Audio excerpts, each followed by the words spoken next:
بسم اللہ الرحمن الرحیم۔ السلام علیکم۔ امام حسین علیہ السلام کی رخصت آخری۔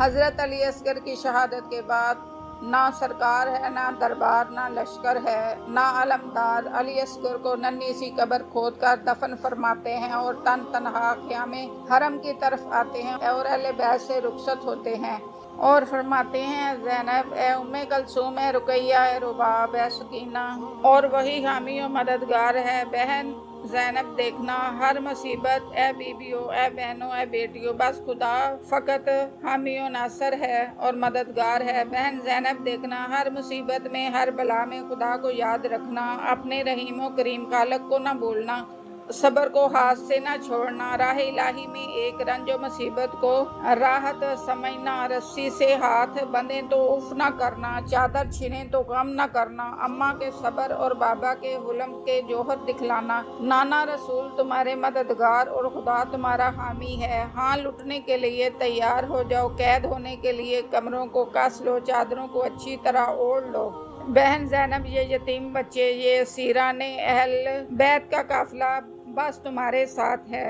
بیمار کربلا سید سجاد زین العابدین کو غش سے جگا دو، ہوشیار کر دو۔ اب تو کو زنجیر پہننے اور قید و اسیر ہونے کا وقت آ گیا ہے، بیڑیاں پہننے اور کانٹوں پر پیدل چلنے کا زمانہ قریب ہے۔ اب جنگل کے کانٹوں برے راستے اور صحرائے انودی ہے، کبھی کوفہ و شام کے بازار ہیں اور خلقت کا ہجوم ہے، تماشائیوں کا مجمع ہے، ماں بہنوں کے ننگے سر ہیں، اونٹوں کی مہار ہے اور زین العابدین ہے۔ یزید اور ابن زیاد کے دربار میں شمر کے تازیانے میں اور ہمارا لاڈلا بیمار ہے۔ اے زین العابدین، پیاسا گلا کٹائے یہ عہدہ ہے باپ کا، پہنو گلے میں توق یہ حصہ ہے آپ کا۔ بس ہمارے بعد دنیا کے امام تم ہو، اے جانے پدر اس کشتی کی ملاحی اب تیری ذات پر ہے۔ دیکھنا باپ کی محبت رائے گاہ نہ جانے پائے، عنان صبر و تحمل ہاتھ سے نہ چھوٹے، کربلا سے کوفہ اور کوفہ سے شام تک ماں بہنوں کے قافلے کے ساتھ بیڑیاں پہنے، توق ڈالے، ننگے پاؤں جاؤ، صبر و رضائے الہی کے جوہر دکھلاؤ، توحید کے خطبے پڑھو، ہدایت کے راستے بتاؤ۔ ہاں ہاں بیٹا دیکھنا بیڑی پہن کر سلسلہ صبر چھوٹ نہ جائے، بس ہم راہ رضا سر سے قطع کرنے کو تیار ہیں اور تم اپنے پیروں سے طے کرنا، اور راہ الہی میں خاردار توق کو پھولوں کا ہار سمجھنا اور عشق الہی میں لوہے کی تپتی بیڑیوں کو محبت خدا کی زنجیریں جاننا۔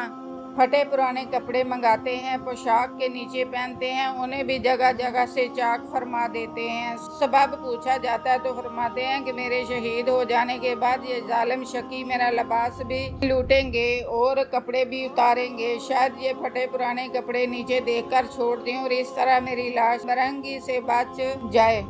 بہن کو رخصت فرما کر، بیویوں کو الوداع کہہ کر، ماں کی کنیز فضا پالنے والی کو بھی سلام کر کے، بالی سکینہ سینہ پر سونے والی لاڈلی بیٹی کو چھاتی سے لگا کر منہ چومتے اور فرماتے تھے بیٹی خدا کے سپرد کیا، خیمہ کو پردہ اٹھا، باہر تشریف لائے۔ بہن نے رکاب تھامی، ذوالجناح پر سوار ہوئے اور میدان کارزار کو روانہ ہو گئے۔ جب آپ کے 72 اصحاب و انصار اور بنی ہاشم قربان گاہ اسلام پر چڑھ چکے تو آپ خود اپنی قربانی پیش کرنے کے لیے میدان کارزار میں آ پہنچے۔ لشکر یزید جو ہزاروں کی تعداد میں تھا، اصحاب باوفا اور بہادران بنی ہاشم کے ہاتھوں وصل جہنم ہو چکا تھا۔ امام حسین جب میدان میں پہنچے تو دشمنوں کے لشکر میں سے 30,000 سوار و پیادے باقی تھے، یعنی صرف ایک پیادے کو 30,000 دشمنوں سے لڑنا تھا۔ میدان میں پہنچنے کے بعد آپ نے سب سے پہلے دشمنوں کو مخاطب کر کے ایک خطبہ ارشاد فرمایا۔ آپ نے فرمایا اے ظالموں، میرے قتل سے باز آؤ، میرے خون سے ہاتھ نہ رنگو، تم جانتے ہو میں تمہارے نبی کا نواسہ ہوں، میرے بابا علی سابق الاسلام ہیں، میری ماں فاطمہ الزہرا تمہارے نبی کی بیٹی ہیں، اور تم جانتے ہو کہ میرے نانا رسول اللہ صلی اللہ علیہ وسلم نے مجھے اور میرے بھائی حسن کو سرداران جوانان بہشت فرمایا ہے۔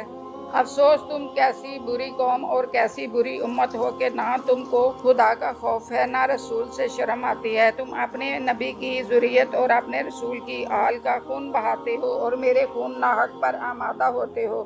حالانکہ نہ میں نے کسی کو قتل کیا ہے، نہ کسی کا مال چھینا ہے کہ جس کے بدلے میں تم مجھ کو قتل کرتے ہو۔ میں تو دنیا سے بے تعلق اپنے نانا رسول کی قبر پر مجاور بنا بیٹھا تھا۔ تم نے مجھے ہدایت کے لیے بلایا اور مجھے نہ نانا کی قبر پر بیٹھنے دیا، نہ خدا کے گھر میں رہنے دیا۔ سنو، اب بھی ہو سکتا ہے کہ مجھے اس کا موقع دے دو کہ میں نانا کی قبر پر جا بیٹھوں یا خانہ خدا میں پناہ لے لوں۔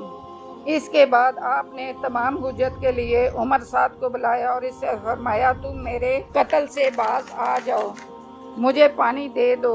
اگر یہ منظور نہ ہو تو پھر میرے مقابلہ کے لیے ایک ایک شخص کو بھیجو۔ اس نے جواب دیا، آپ کی تیسری درخواست منظور کی جاتی ہے اور آپ سے لڑنے کے لیے ایک ایک شخص مقابلہ میں آئے گا۔ جزاک اللہ۔